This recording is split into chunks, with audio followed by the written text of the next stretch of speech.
Welcome to The Explainer. Today we are diving into the story of the loudest, most passionate punctuation mark in your entire writing toolbox, the exclamation point. You know, it's a mark of pure energy, but how do you control it without, well, sounding kind of unprofessional? Let's find out. All right, here's our game plan. First, we're going to get a proper introduction to our main character. Then, we'll uncover its three main superpowers. After that, we'll expose its kryptonite, the rules of restraint, and see how it teams up with other punctuation. And finally, we'll learn how to master its power for good. Okay, first things first. Before we can really use this thing, we have to understand its true character. What is the exclamation point's core identity? What makes it tick? At its heart, it's a tool for tone. Its whole job is to take a neutral statement and just inject it with feeling, turning a simple sentence into something that sounds excited or urgent or really enthusiastic. It's pretty much the written equivalent of raising your voice. This right here is its most natural habitat. In simple interjections like these, the exclamation point does all the heavy lifting. You don't just read, wow, you feel the surprise. You don't just see, ouch. You kind of sense the pain. It's pure, distilled emotion in print.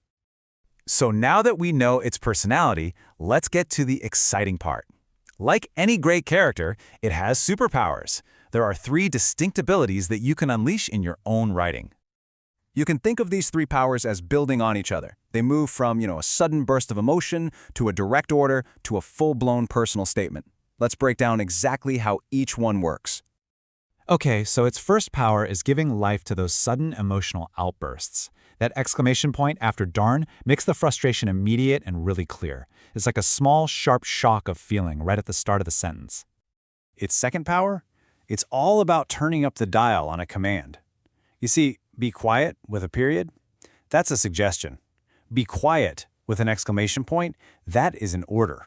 This is the exclamation point at its most forceful, demanding attention and action, like right now. And its third power is all about personal expression. A period here would just be a statement of fact. But the exclamation point, that lets the reader share in the excitement and the victory. It's basically a celebration in punctuation form. But you know the saying, with great power comes great responsibility. Every hero has a weakness, and for the exclamation point, its kryptonite is definitely overuse. Knowing when to hold back is just as important as knowing when to strike. See, using the exclamation point too often just makes it meaningless. It's like crying wolf. If everything is exciting, then, well, nothing is. In a case like this, simple gratitude feels way stronger and more sincere without all the extra hype. It's a funny thing, because in texts or emails, we often add one just to sound friendly, right? But in most writing, less is definitely more. And please resist the urge to stack them up. In almost all writing, using multiple exclamation points is seen as amateurish and, frankly, a little overly dramatic. A single, well-placed exclamation point carries so much more weight and professionalism than a pile-up. One is all you need.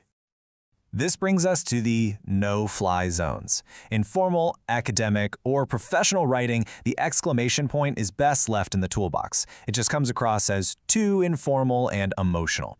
In these contexts, you want your words to carry the weight, not the punctuation. So, our hero doesn't always fly solo. Sometimes it has to team up with other punctuation marks. And these alliances, they have their own very specific rules of engagement. So how does it navigate the tricky territory of quotation marks? And what happens when it meets its emotional cousin, the question mark? And what are the rules for parentheses? Let's break it down. The logic here is actually pretty simple. The exclamation point always sticks with the part of the sentence that owns the emotion. So if the person being quoted is shouting, it goes inside the quotes. If you, the writer, are the one exclaiming about the quote, it goes outside. Simple as that. Now, when you want to express shocked disbelief or maybe an excited question, you can use the exclamation point question mark combo. But the order here, it is absolutely non-negotiable. It is always exclamation point first, question mark second. Just think of it as the shock followed by the question. This special move is definitely best saved for informal writing. It's perfect for capturing that feeling of, I cannot believe what I'm hearing. Is this for real? It perfectly blends that surprise with the inquiry. And the rule for parentheses is just like the one for quotes. The exclamation point stays with the part of the sentence that's actually excited. It's all about following the emotion, whether it's in the main clause or tucked away in that parenthetical aside. And you can see that logic in action right here.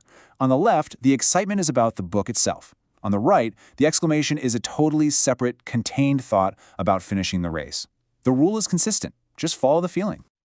Okay, this all brings us to our final takeaway: how to go from simply using the exclamation point to truly mastering it. It's all about wielding its power with intention and purpose. So let's just recap the golden rules real quick. Do use it for genuine, strong feelings and forceful commands, but don't overuse it, don't ever stack them, and don't use it in formal writing. Got it? Good. You know, if there's just one thing to remember from all of this, it's this. The exclamation point's true power lies in its rarity. Effective writers use strong words to convey emotion. The exclamation point isn't the source of that power, it's just the amplifier. Use it as the final touch, not the main tool. Which leaves us with a final thought. Now that you're armed with the rules of engagement for this powerful little mark, how will it change the way you write? How will you choose to wield the power of the exclamation point?